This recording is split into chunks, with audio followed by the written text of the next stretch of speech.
I was standing in front of 300 undergraduates on a Tuesday morning, doing what I'd done for 40 years, dismantling their faith with surgical precision. The lecture hall smelled like stale coffee and the particular mustiness that clings to old academic buildings. Light filtered through the tall windows, illuminating dust motes that drifted through the air like tiny planets in their own meaningless orbits. Nietzsche was right, I said, my voice filling the space with the confidence of 4 decades of certainty. God is dead, and we killed him. I watched their faces, some nodding eagerly, others shifting uncomfortably in their seats, a few with arms crossed and jaws set in defiance. I felt that familiar rush of intellectual superiority, that sensation of being the one person in the room willing to speak difficult truths. I was Professor Richard Brennan, holder of a doctorate from Yale, tenured faculty at one of the most prestigious universities in the country, author of 7 books that had been translated into 14 languages. I had spent 40 years teaching students that religion was the opium of the masses, that faith was intellectual surrender, that there was no divine hand guiding the universe, only chaos dressed up in human meaning-making. I had shaped thousands of young minds, watched them walk into my classroom as uncertain freshmen and emerge as confident skeptics, and I was absolutely certain I was right. If you're watching this and something in my story resonates with you, would you take just a second to subscribe to this channel and leave a like? It helps more people find these testimonies, and I'm grateful you're here. Thank you. The smell of old books and burnt coffee filled my office that afternoon. It was late September, one of those perfect autumn days when the leaves were just beginning to turn gold and orange outside my window. The light came through at that particular angle that made dust particles visible in the air, each one catching the sun like a tiny star. I was grading papers, my red pen moving across another student's clumsy attempt to argue for moral objectivity without God. The paper was a mess of circular reasoning and emotional appeals. Exactly the kind of thing I'd seen 1,000 times before.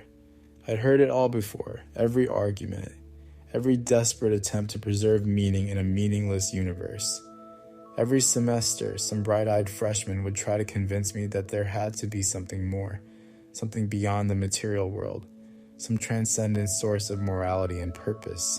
And every semester, I would systematically destroy those arguments with the tools of logic and philosophy. I was good at it. Maybe too good. My colleagues sometimes joked that I could make a Buddhist monk question his convictions. I wore that reputation like a badge of honor. My office was a shrine to my own intellect, floor-to-ceiling shelves crammed with philosophy texts, their spines cracked and pages marked with decades of marginalia. Framed degrees on the wall, my bachelor's from Princeton, my master's from Columbia, my doctorate from Yale.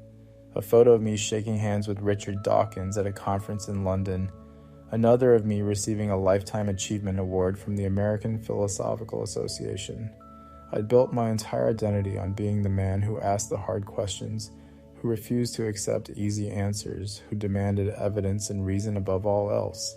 My father had been a Presbyterian minister, harsh and judgmental, who made God seem like a cosmic tyrant waiting to punish every human mistake. I'd rejected that God when I was 16, and I'd spent the next 48 years building an intellectual fortress to ensure I'd never be vulnerable to religious thinking again. I'd married Susan, a fellow academic who shared my skepticism. We'd raised 2 kids in a thoroughly secular household, teaching them to question everything, to demand proof, to never accept anything on faith alone. My son was a research scientist. My daughter was a lawyer. Both were successful. Both were atheists. I'd considered that one of my greatest achievements as a father. But that afternoon, something happened that I still can't fully explain, even now, even with all my years of education and training in philosophy. There was a knock on my door, 3 sharp raps that echoed in the quiet office. "Come in," I called out, not looking up from the paper I was grading. I heard the door open, heard the soft creak of the old hinges, heard what sounded like footsteps on the worn carpet.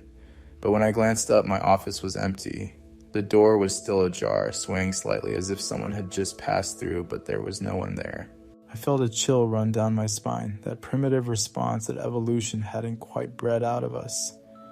"Hello?" I said, my voice sounding strange to my own ears. I stood up, my chair scraping against the floor. Nothing. Silence. Just the distant sound of students talking in the hallway, the hum of the old heating system kicking on. I walked to the door, looked out into the corridor. Empty. The building was from 1923, and sometimes doors didn't latch properly. Sometimes the old building settled and shifted in ways that seemed almost alive. I'd rationalized away stranger things than an opening door. I shrugged it off, told myself I was tired, told myself I needed to cut back on the caffeine. I closed the door firmly, checked the lock, and went back to my desk. But as I sat down, I noticed something on the corner of my desk that hadn't been there before. A small, worn Bible, its black leather cover cracked with age, its pages yellowed and soft-looking. My heart started pounding, that fight-or-flight response flooding my system with adrenaline. I looked around the office again, my rational mind scrambling for an explanation. Someone must have come in earlier when I was at lunch. A student playing a prank, trying to get a rise out of the famous atheist professor. A colleague making some kind of point, leaving a calling card. But I had locked my office. I always lock my office. I was meticulous about that. Had been ever since a student had stolen a first edition Kant from my collection 12 years ago. I picked up the Bible with 2 fingers, like it might contaminate me, like it carried some infectious disease. The leather was soft, supple despite its obvious age. It fell open to a page in the Gospel of John, and there was a single verse underlined in faded pencil. The graphite smudged as if someone had run their finger over it many times. I am the way, the truth, and the life. No one comes to the Father except through me. I felt anger rise in my chest, hot and immediate. This was exactly the kind of exclusivist nonsense I had spent my career fighting against. The arrogant claim that one path was the only path, that one ancient Palestinian preacher had a monopoly on truth. I had written a whole chapter in my 3rd book about the logical fallacies embedded in that single verse. I tossed the Bible into my trash can, heard it thud against the metal bottom, and tried to go back to grading, but I couldn't concentrate. The words on the student's paper blurred together. My hands were shaking slightly, a tremor I couldn't control. I told myself it was low blood sugar. I hadn't eaten since breakfast, just coffee after coffee, burning my throat and churning in my empty stomach. But deep down, in some part of myself I'd learned to ignore, something had shifted. The Bible sitting in my trash can seemed to radiate a presence, seemed to demand attention I didn't want to give it. That night, I couldn't sleep. I lay in bed next to Susan, listening to her steady breathing, staring at the ceiling while my mind raced. I kept thinking about that Bible appearing in my locked office. I kept trying to construct a rational explanation. A student with a key, a janitor with access, a colleague playing an elaborate joke. But none of it fit. None of it explained the timing, the specific verse, the sense of presence I'd felt when the door opened. Around 2 a.m, I gave up on sleep. I got up, careful not to wake Susan, and went to my home library. The house was dark and quiet, just the hum of the refrigerator and the ticking of the old grandfather clock in the hallway. I pulled out my copy of the New Testament, a scholarly edition I use for teaching about the historical Jesus, full of footnotes and textual criticism and historical context. I told myself I was just curious, just doing research, just trying to understand the psychology of whoever had left that Bible in my office. But I found myself reading the Gospel of John from the beginning, and for the first time in 40 years, I wasn't reading it as a critic. I was reading it as someone searching for something, though I couldn't have told you what. The language was strange to me, both foreign and oddly familiar. In the beginning was the Word, and the Word was with God, and the Word was God. I had taught this text 100 times, explaining how it borrowed from Greek philosophy, how it was a cultural hybrid designed to appeal to Hellenistic audiences. But reading it now, at 2 a.m. in my dark library, it felt different. It felt like it was reading me, and that terrified me more than I wanted to admit. I read until dawn, until the sky outside my window turned from black to gray to pale blue. I read about a man who claimed to be truth incarnate, who performed miracles that couldn't be explained, who was executed and supposedly rose from the dead. I'd always dismissed the resurrection as myth, as wishful thinking, as the desperate attempt of a traumatized community to make sense of their leader's execution. But what if I was wrong? The thought came unbidden, unwelcome. What if everything I'd built my life on was a defense mechanism against something real? The next few weeks were hell. I kept teaching my classes, kept giving my lectures about the death of God and the triumph of reason, but something inside me had cracked. The words felt hollow in my mouth, like I was reciting lines from a play I no longer believed in. I started having dreams, not visions, nothing I could point to as supernatural or divine, but vivid, intense dreams where I was in conversation with someone I couldn't see. Their presence was overwhelming, filling whatever space we occupied in my sleeping mind. "Richard, what if you're wrong?" the voice would ask, gentle but insistent. "What if everything you've built is based on a refusal to see? What if your certainty is just fear dressed up as knowledge?" I would wake up in a cold sweat, my heart racing, my wife asking me if I was okay. I told her I was fine, just stress, just the usual academic pressures. But I wasn't fine. I was coming apart at the seams. I started going to my office earlier and staying later, avoiding my colleagues in the faculty lounge, avoiding the conversations about department politics and conference presentations. I couldn't engage with the normal rhythms of academic life when my entire worldview was under assault from within. I pulled out every atheist text I'd ever loved: Dawkins, Hitchens, Russell, Sartre, Camus, Dennett, looking for the certainty I'd once felt, looking for the intellectual ammunition to defend myself against whatever was happening to me. I reread The God Delusion, which I'd assigned in my classes for 15 years. I reread God Is Not Great, which I'd praised as a masterpiece of polemic. I reread Why I'm Not a Christian, which had been instrumental in my own deconversion as a teenager. But the words felt hollow now, felt like elaborate defenses against something I was afraid to face. They felt like arguments made by people who'd never actually encountered what they were arguing against. One evening in mid-October, the campus was putting on its autumn show, trees blazing with color, students hurrying to evening classes with scarves wrapped against the chill. I was alone in my office again. The sun had set, and I hadn't bothered to turn on the lights. I was sitting in the dark, too tired to move, too confused to think clearly. My desk was covered with books, all of them open, all of them marked with sticky notes and highlighting. I'd been trying to reconstruct my philosophical framework, trying to find solid ground again, but every argument felt like sand shifting under my feet. And in that darkness, in that silence, I heard myself say out loud, "If you're real, show me." My voice sounded strange in the empty office, vulnerable and raw. I felt ridiculous. I felt like I was betraying everything I'd stood for, everything I'd taught, everyone who'd looked up to me as a voice of reason. But I also felt desperate, like a drowning man reaching for anything that might save him. And then, in the silence of that office, I experienced something I still don't have adequate words for, even though I've tried to describe it 1,000 times since. It wasn't a voice, not audible in any normal sense. It wasn't a vision, no bright lights or angelic figures.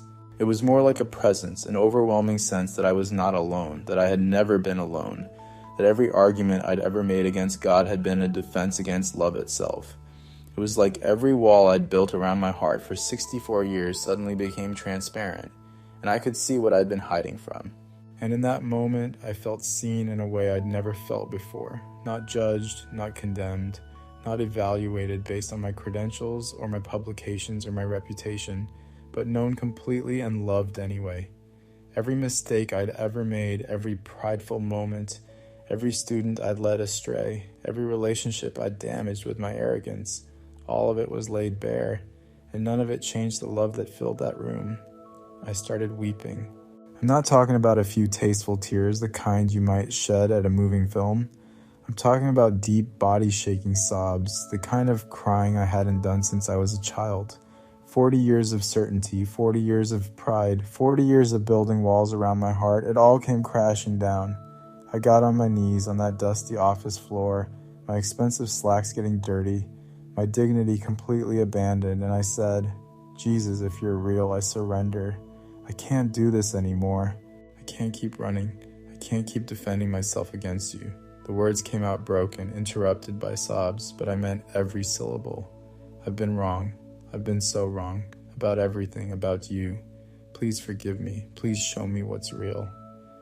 I wish I could tell you that everything became clear in that moment, that I suddenly understood all the mysteries of faith, but all my philosophical questions were instantly answered. But that's not what happened. What happened was simpler and more profound. I felt peace.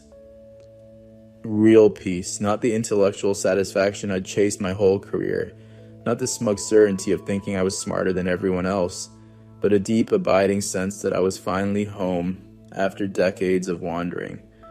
I stayed on that floor for a long time, crying and praying words I didn't even know I knew, words that seemed to come from somewhere deeper than my conscious mind.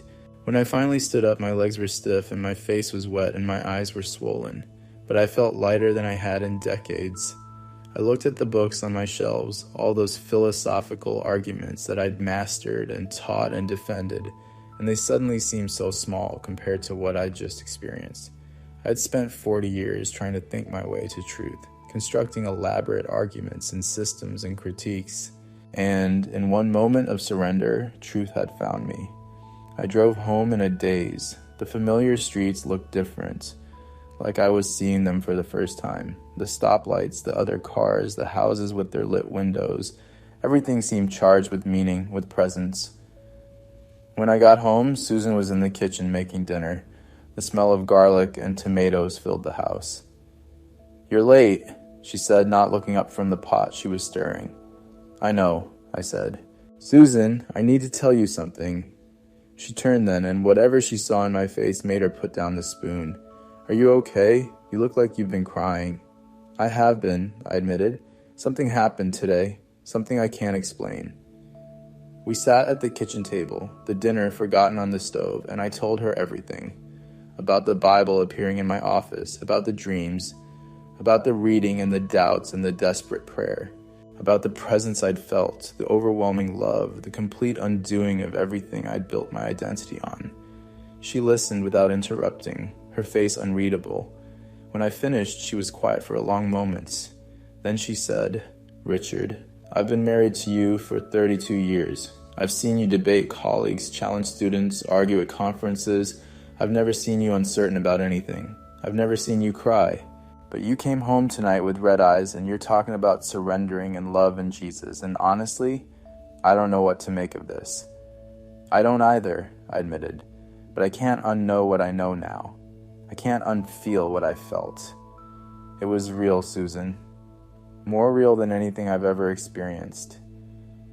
She nodded slowly, her analytical mind trying to process what I was telling her. "Then I guess we figured this out together," she said finally. "I'm not where you are. I don't know if I'll ever be where you are, but I love you, and if this is real for you, I'm not going to abandon you." That conversation gave me hope, but I knew the real test was coming. I had to face my colleagues, my students, the academic community that had celebrated me for decades. I had to tell the world that Professor Richard Brennan, the great atheist crusader, had become a follower of Jesus Christ. The next morning, I woke up, and the first thing I thought was, what have I done? The rational part of my brain was screaming at me that I'd had some kind of breakdown, that stress and age had finally caught up with me, that I needed to see a psychiatrist and get on medication. But there was another voice, quieter but stronger, that said, "You met the truth last night. Don't run from it now. Don't go back to the prison you've been living in." I got up, showered, dressed in my usual uniform of khakis and a button-down shirt and a tweed jacket. I looked at myself in the mirror and saw the same face I'd seen every morning for 64 years, but the eyes were different. There was something new there, something I'd never seen before. Peace, maybe, or surrender, or hope. I wasn't sure what to call it. I drove to campus, parked in my usual spot, walked across the quad with my leather bag full of books and papers. Students hurried past, some nodding hello to me, others absorbed in their phones. It was a Tuesday, which meant I had Introduction to Atheism and Secular Humanism at 9:30, a course I'd taught for 23 years. The lecture hall was already filling up when I arrived. I set my bag on the desk at the front, looked out at the 200 faces waiting for me to tell them that God was dead, that religion was a fraud, that science and philosophy had rendered faith obsolete. And I couldn't do it. The words I'd prepared, the lecture I'd given dozens of times felt impossible to speak. "I need to tell you something," I said, my voice shaking in a way it never had in all my years of teaching. The room got quiet. You could hear a pin drop. Someone coughed. Someone else shifted in their seat with a creak of wood. I've been teaching you that religious faith is irrational, that it's a crutch for weak minds, that it's wish fulfillment and self-deception. I've been teaching you that science and reason have made God obsolete, that we live in a universe without purpose or meaning or divine presence. But I was wrong. The silence was complete now, absolute.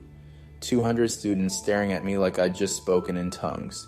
I had an experience 2 nights ago, I continued, my hands gripping the podium to keep them from shaking, that I can't explain with naturalism or materialism or any of the philosophical frameworks I've used my entire career. I encountered someone who showed me that reality is bigger and stranger and more wonderful than I'd allowed myself to believe. And I have to follow where the evidence leads, even if it costs me everything.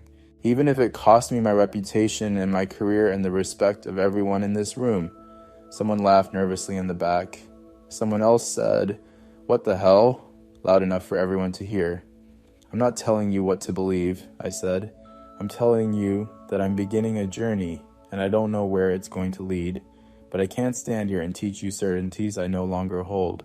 So I'm going to be honest with you, and we're going to explore these questions together, and I'm going to show you what intellectual honesty really looks like, which is admitting when you're wrong, even when it's humiliating." The fallout was immediate and brutal. By lunchtime, the department chair had called me into his office. Professor Howard Chen had been my colleague for 18 years, a specialist in ethics who'd always respected my work. Now he looked at me with concern and confusion. "Richard, are you having some kind of crisis?" he asked, gesturing for me to sit down. His office was neat and organized, everything in its place, a stark contrast to the chaos I felt inside. "I'm having a conversion," I said simply. He stared at me like I'd told him I believed the earth was flat or that we'd never landed on the moon. "A conversion," he repeated slowly. "To what exactly? Buddhism? Some kind of New Age spirituality?" "Christianity," I said. "I've encountered Jesus Christ and I believe he's real." Howard's face went through several expressions: shock, disbelief, concern, and finally something like pity. "Richard, you've spent 40 years arguing against this. You've written books debunking Christianity specifically. You've made your reputation on this. What happened?" I told him about the Bible in my office, the dreams, the reading, the moment of surrender. He listened, but I could see the skepticism in his eyes. "I think you should take some time off," he said finally. "Medical leave, no shame in it. This job is stressful, and you're not getting any younger. See a doctor, get some rest, we can cover your classes." "I don't need medical leave," I said. "I need to be honest with my students about what I'm experiencing." "Your honesty is going to destroy your career," Howard said bluntly. "You realize that, don't you? The students are going to think you've lost your minds. Your colleagues are going to question your judgment. The university is going to worry about your fitness to teach. And the atheist community you've been part of for decades is going to feel betrayed." "I know," I said quietly, "but I can't live a lie. Not anymore." Within a week, 3 colleagues had filed formal complaints with the administration, arguing that I was no longer fit to teach philosophy. Students started dropping my classes. My enrollment numbers, which had always been strong, plummeted. The university newspaper ran an article with the headline, "Renowned Atheist Professor Claims Religious Conversion. Students and Faculty Express Concern." I was mocked on social media. Someone created a Twitter account parodying me, posting fake conversions to increasingly ridiculous beliefs. A blog that covered academic philosophy ran a piece suggesting I had early onset dementia. Former students I'd mentored for years, students who'd gone on to their own academic careers, sent me emails filled with disappointment and anger. One email in particular cut deep. It was from a woman named Jennifer, who'd been my research assistant 12 years ago, who'd written her dissertation under my supervision, who now taught at a prestigious university on the West Coast. "Professor Brennan," she wrote, "you taught me to think critically, to question authority, to demand evidence, to never accept anything on faith alone. You were my intellectual hero. You showed me that it was possible to live a meaningful life without God. And now you've abandoned everything you stood for. I feel betrayed. I feel like the foundation you helped me build my life on was a lie. How am I supposed to trust anything you taught me?" Each message was a knife in my chest, but I couldn't go back. I had touched something real, and I couldn't pretend I hadn't. I couldn't return to the comfortable certainties of atheism any more than I could return to childhood. My wife Susan watched all this unfold with growing concern. She'd always been supportive of my career, proud of my achievements, comfortable with our secular life. Now she was watching that life fall apart. One night, about 3 weeks after my conversion, we were sitting in the living room. I was reading the Bible, actually reading it, not analyzing it academically, and she was working on her laptop. Finally, she closed the computer and looked at me. "Richard, I need you to help me understand this," she said. "You've always been the most rational person I know. You've always demanded evidence. You've always mocked people who claim to have religious experiences, and now you're one of them. What am I supposed to do with that?" I put down the Bible and looked at her. She'd been beautiful when we met in graduate school, and she was still beautiful now, her hair gray but her eyes still sharp and intelligent. "I don't know," I admitted. "I don't know what you're supposed to do. All I know is that I met Jesus, and he's real, and I can't pretend otherwise." "But how do you know it was Jesus?" she asked, her voice rising slightly. "How do you know it wasn't just your subconscious or an hallucination or some kind of psychological break?" "Richard, you're a philosopher. You know about confirmation bias and wishful thinking and all the ways the human mind can deceive itself." "I do know about all that," I said. "I've spent my whole career studying epistemology and the philosophy of mind, and I can't prove to you that what I experienced was real. I can't give you empirical evidence. All I can tell you is that it was more real than anything else I've ever experienced. It was more real than this conversation. More real than my own thoughts. It changed me at a level I didn't know could be changed." She was quiet for a moment. "Are we going to be okay?" she asked finally, and I heard the fear in her voice. "I don't know," I said honestly. "I hope so. I love you. That hasn't changed. But I'm going to be a different person now, and I don't know what that means for us." She nodded, tears in her eyes. "I'm scared," she whispered. "Me too," I said. And I was. I was terrified of what I'd set in motion, terrified of losing everything I'd built, terrified of following this path wherever it led. The professional consequences continued to mount. The university didn't fire me. I had tenure, which protected me from being dismissed for my beliefs, but I was effectively exiled within my own department. I was removed from teaching undergraduate courses and reassigned to independent study supervision, which meant I had maybe 5 students instead of hundreds. My office was relocated from the main philosophy building to a basement corner in an old administrative building, a cramped space with a tiny window that looked out at ground level. Colleagues I'd worked with for decades, people I'd considered friends, stopped talking to me. They'd see me in the hallway and suddenly remember they had somewhere else to be. Invitations to conferences dried up. A journal that had published my work for years rejected my latest submission without review. The editor saying my recent public statements had raised questions about my scholarly judgment. I went from being a celebrated voice in academic atheism to being a cautionary tale. An example of what happens when a scholar goes off the deep end. But something else was happening too, something unexpected. A few students sought me out privately, knocking on the door of my basement office, looking over their shoulders like they were engaged in some covert operation. "Professor Brennan," one young woman said, a junior named Sarah with intelligent eyes and a nervous manner, "I've been pretending to be an atheist because that's what's acceptable in this department. But I've always wondered if there's more. Can you tell me what happened to you? Really happened?" I invited her to sit down in one of the 2 chairs that barely fit in my new office. And I told her my story, the whole thing. Stumbling over words, still trying to understand it myself. I told her about the Bible and the dreams and the moment of surrender. I told her about the love I'd felt, the peace, the sense of coming home. When I finished, she had tears streaming down her face. "I want what you found," she said. "I've been so lonely, so empty. I thought getting smart would fill the void, but it just made it bigger." I didn't know what to do. I wasn't a pastor or a theologian. I was a brand new believer myself, barely understanding what had happened to me. But I said, "Would you like to pray with me?" She nodded. So we prayed together, right there in that basement office, this young woman and this old professor. both of us fumbling toward God. It was awkward and beautiful at the same time. When we finished, she looked different, lighter somehow. "Thank you," she said. "I've been waiting for someone to tell me it was okay to seek God." Over the next few months, more students came. Not many, maybe 10 or 12 in total, but each one with a similar story. They'd been raised in Christian homes and drifted away in college, or they'd never been religious but felt an emptiness that philosophy couldn't fill.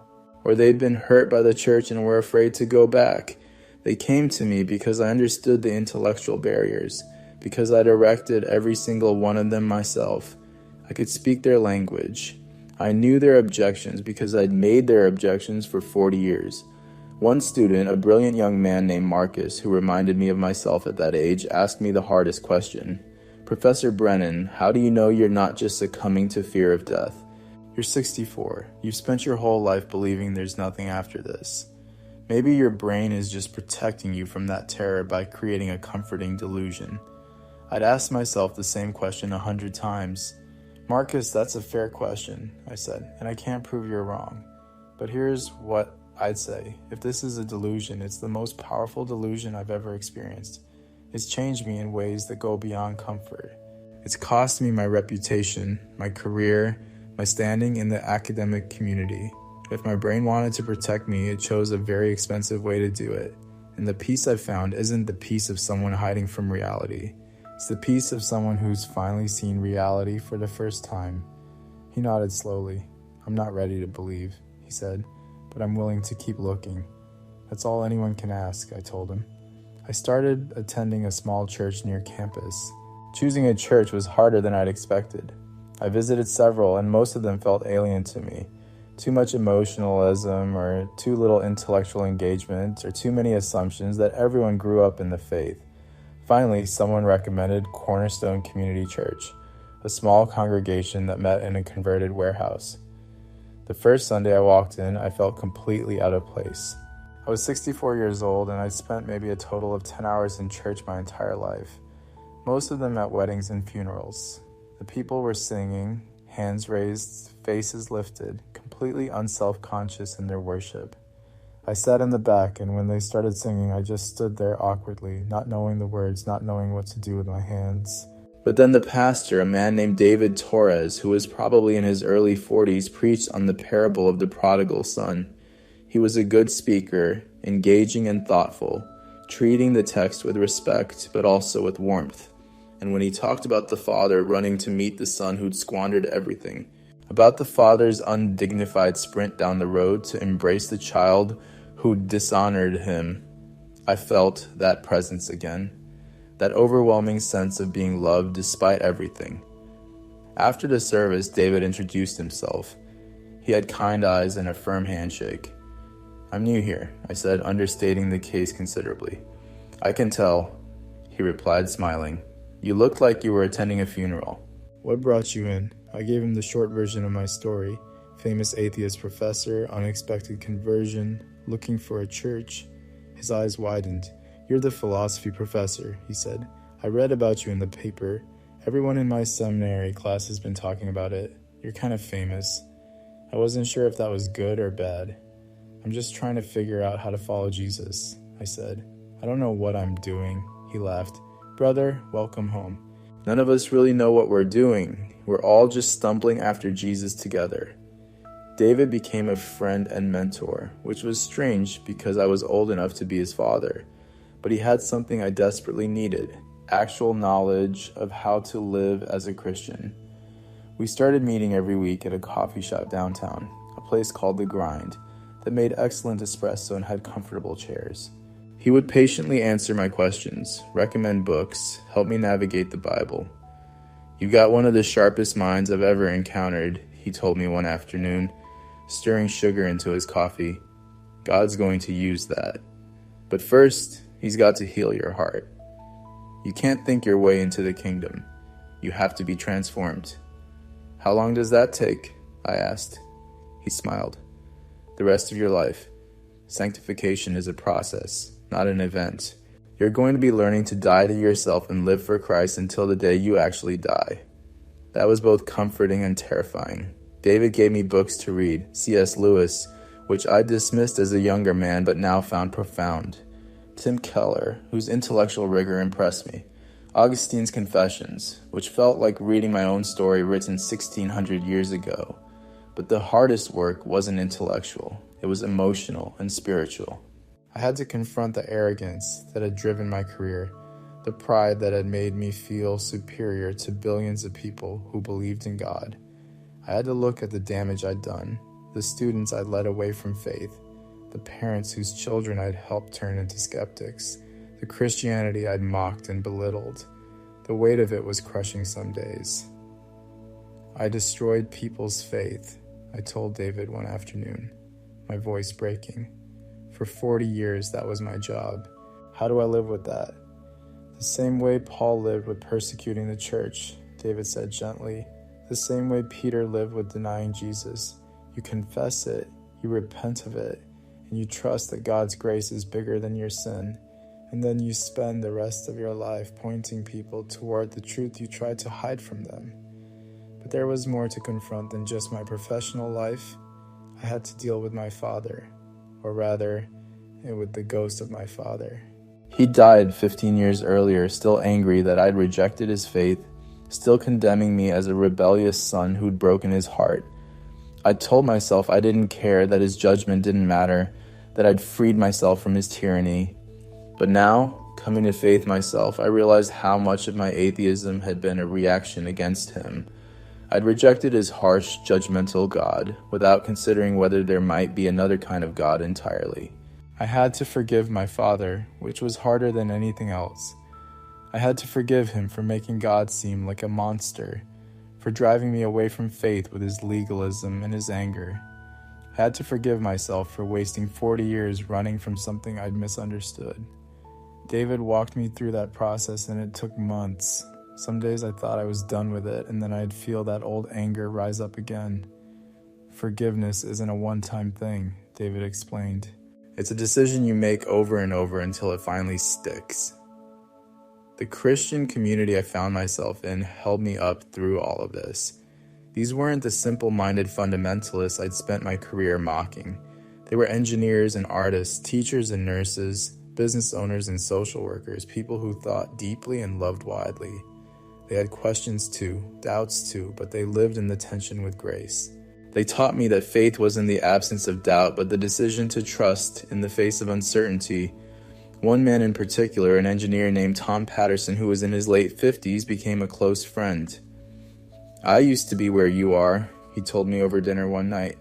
His wife had cooked a meal for Susan and me, welcoming us into their home with warmth that brought tears to my eyes. I was a convinced materialist until I was 40. Then my daughter almost died in a car accident. She was in a coma for 3 weeks, and I found myself praying to a God I didn't believe in, bargaining with a being I denied existed. When she woke up, when she recovered completely despite the doctors saying it was impossible, I couldn't ignore it anymore. That was 18 years ago. Tom and I would meet for coffee regularly, and he would listen to my struggles without judgment, sharing his own journey, reminding me that conversion is a process, not an event. He introduced me to other men in the church, and we started a small group that met on Thursday mornings before work. We'd read scripture together, prayed together, talk about our lives and our struggles. It was strange at first, this vulnerability with other men, this honesty about weakness and doubt. I'd spent my whole life in academia, where showing weakness was dangerous, where you had to project confidence and certainty at all times. But these men created a space where it was okay to not be okay, where it was okay to say I'm struggling, or I don't understand, or I'm afraid. One morning I broke down completely, sobbing about the career I'd lost, the reputation I'd destroyed, the colleagues who wouldn't speak to me. And these men gathered around me, put their hands on my shoulders, and prayed for me. I'd never experienced anything like it. Susan watched all this with a mix of curiosity and concern. She started coming to church with me, sitting beside me in that back row, listening to David preach. She was too honest to pretend she believed something she didn't, but she was open to the possibility. I see something in you that wasn't there before, she told me one night. You're gentler, less arrogant, more patient. I don't know if it's Jesus or just aging, but I like it. Slowly, over months, she started asking questions. Not hostile questions like she'd asked at first, but genuine questions. What did I think about prayer? Did I really believe in miracles? How did I reconcile faith with reason? We had long conversations, the kind of conversations we'd had when we first met in graduate school exploring ideas together. And gradually I saw her softening, saw her opening to the possibility that maybe, just maybe, there was something to this faith thing. A year after my conversion, the university offered me early retirement. The dean called me into his office, a spacious room with wood paneling and leather furniture that spoke of institutional power. "Richard, we think it's best for everyone," he said carefully, not quite meeting my eyes. "You've had a distinguished career, and we want to honor that. We're offering a generous package, full pension, health insurance, even an emeritus title. You can finish out the semester, and then you can move on to whatever comes next."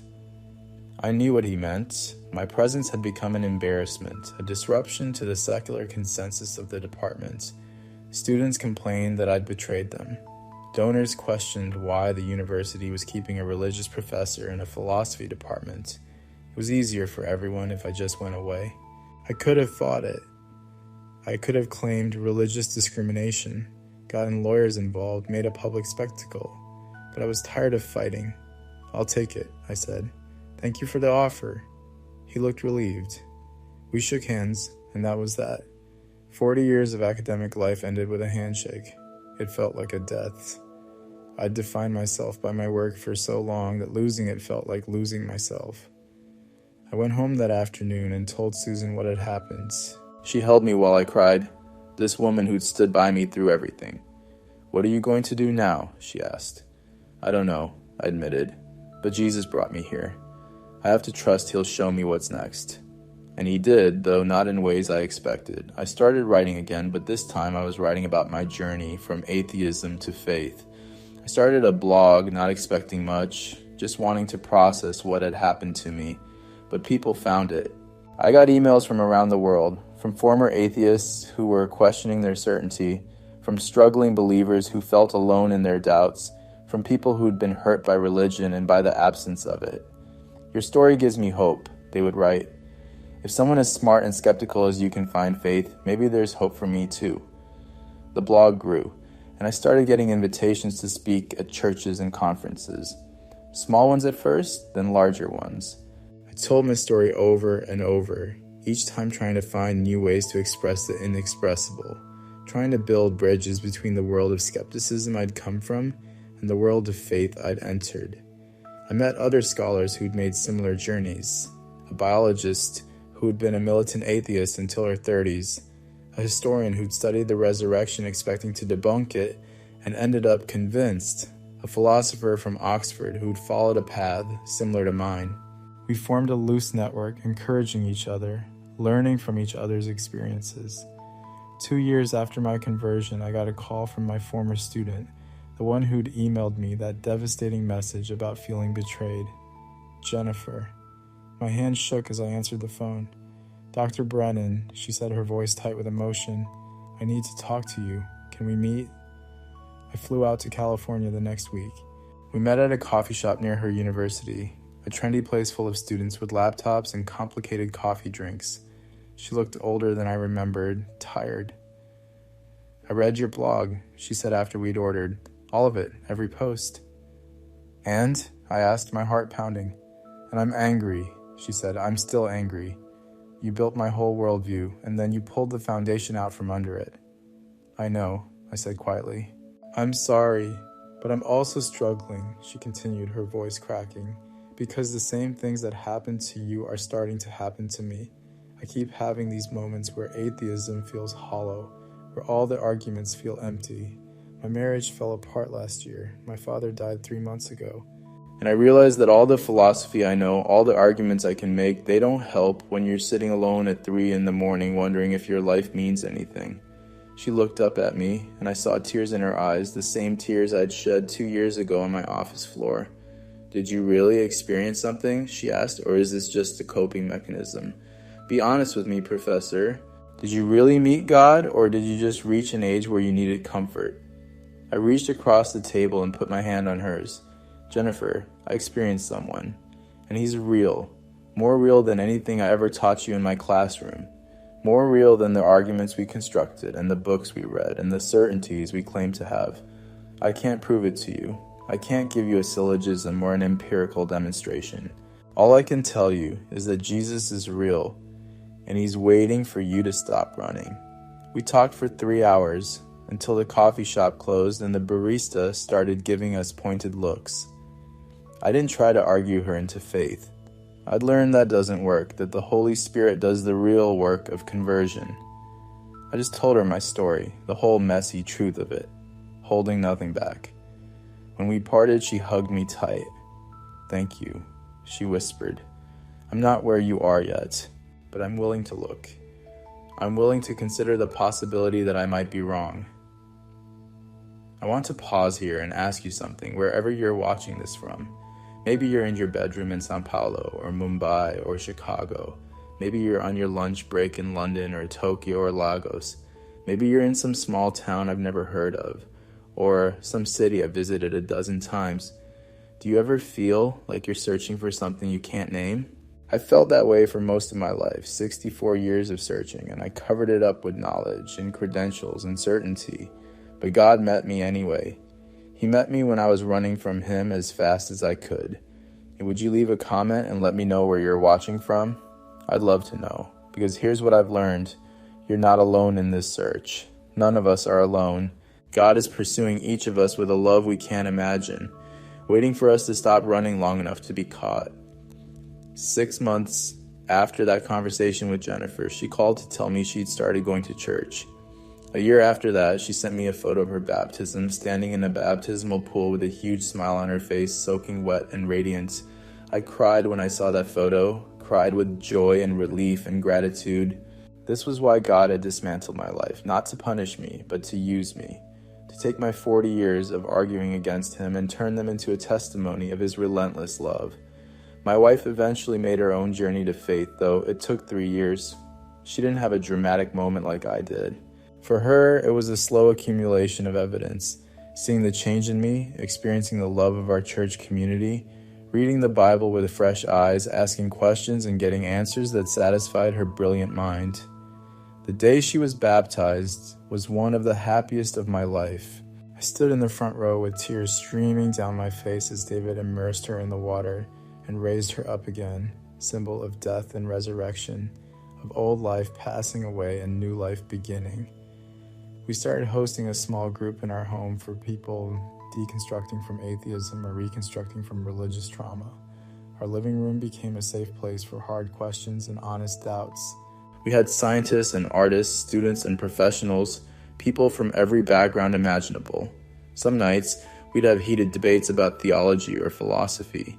Other nights, we'd just pray together and share our struggles. It was messy and beautiful and exactly what I needed. I began teaching occasionally at a small Bible college on the outskirts of town, helping future pastors understand the intellectual objections to faith. I could speak their opponent's language because I'd been fluent in it for 40 years. I could anticipate every argument because I'd made every argument myself.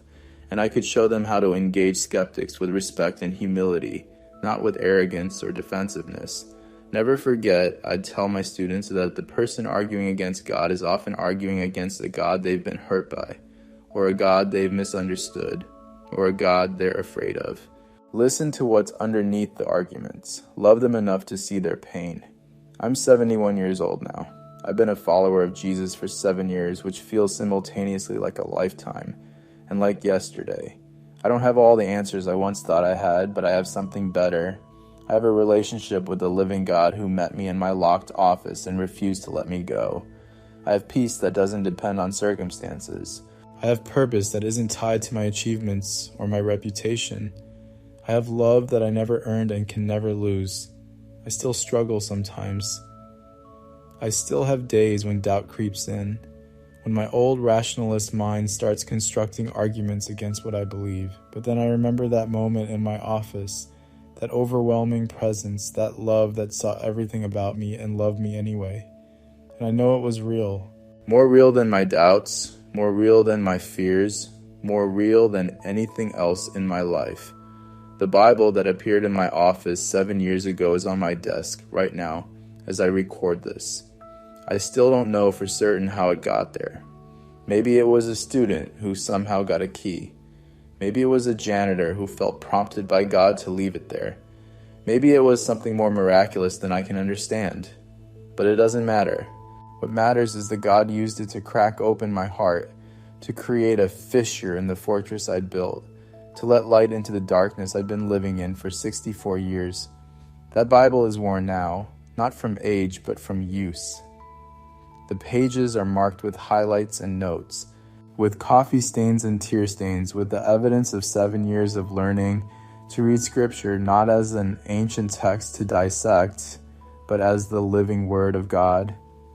If you've stayed with me this far through this long story, thank you. Thank you for listening to an old professor ramble about the most important thing that ever happened to him. If my story has touched you in any way, if it's given you hope or raised questions or made you wonder if maybe, possibly there might be more to this Jesus thing than you thought, I want to invite you to subscribe to this channel. There are hundreds of testimonies here of people whose lives have been transformed by Jesus. Doctors and addicts, criminals and pastors, people from every walk of life who've encountered the same love I encountered. You might be the next one to share your story. You might be the next person Jesus meets in an unexpected place and turns your whole world upside down. And if you're watching this from a place of doubt or searching, if you're in that uncomfortable space between unbelief and belief, know that you're exactly where I was 7 years ago. Don't be afraid to ask the hard questions. God is big enough to handle your doubts. Don't be afraid of intellectual honesty. God doesn't need you to check your brain at the door. But also don't be afraid of the answers you might find. Don't be afraid of the possibility that Jesus might actually be who he claimed to be, the way, the truth, and the life. Not a way, not a truth, not a life, but the way, the truth, the life. The exclusive claim that scandalized me for 40 years and now makes perfect sense. Because if God became human, if the creator of the universe took on flesh and dwelt among us, then of course he's the way. How could he not be? Every other religious leader says, follow my teachings. Jesus says, follow me. That's the difference, and that's everything. I spent 40 years trying to prove that claim was a lie. I wrote books about it, taught courses about it, gave lectures about it. I built my entire career on the certainty that Jesus was just a man, that Christianity was just another human invention, that God was a projection of human needs and fears. And then Jesus showed up in my office, in my locked office, and proved that I was wrong. Not through arguments, not through evidence I could measure or test, but through presence, through love, through an encounter that unmade me and remade me. And being wrong about God, it turns out, has made everything else in my life finally right. My name is Professor Richard Brennan. I taught atheism for 40 years. I shaped thousands of young minds to reject faith and embrace skepticism. I was celebrated in my field, published in prestigious journals, invited to speak at conferences around the world. I had everything an academic could want: tenure, respect, influence, intellectual satisfaction, and I was empty. I was defending myself against love. I was using knowledge as a weapon to keep God at a distance, until the day God refused to keep his distance anymore. Until the day he invaded my carefully constructed world and showed me that all my certainty was really just fear, all my intellectual superiority was really just pride, all my arguments were really just walls I'd built around a heart that was desperate to be known and loved. If you're watching this and you recognize yourself in my story, if you're defending yourself against God with arguments and education and rationality, I want to tell you something. Those defenses won't hold. God is more persistent than you are defensive. His love is stronger than your walls. And when he finally breaks through, when he finally gets past all your carefully constructed barriers, you'll wonder why you fought so hard against the only thing that could ever make you whole. Jesus said, I am the way, the truth, and the life. I spent 40 years trying to prove that was a lie. And then he showed up and proved it was the only truth that mattered. That's my testimony. That's my story. And if God can save a proud, arrogant, militant atheist like me, he can save anyone, including you, especially you. Wherever you are, whatever you've done, however far you've run, God is closer than you think, and he's waiting for you to stop running long enough to be found.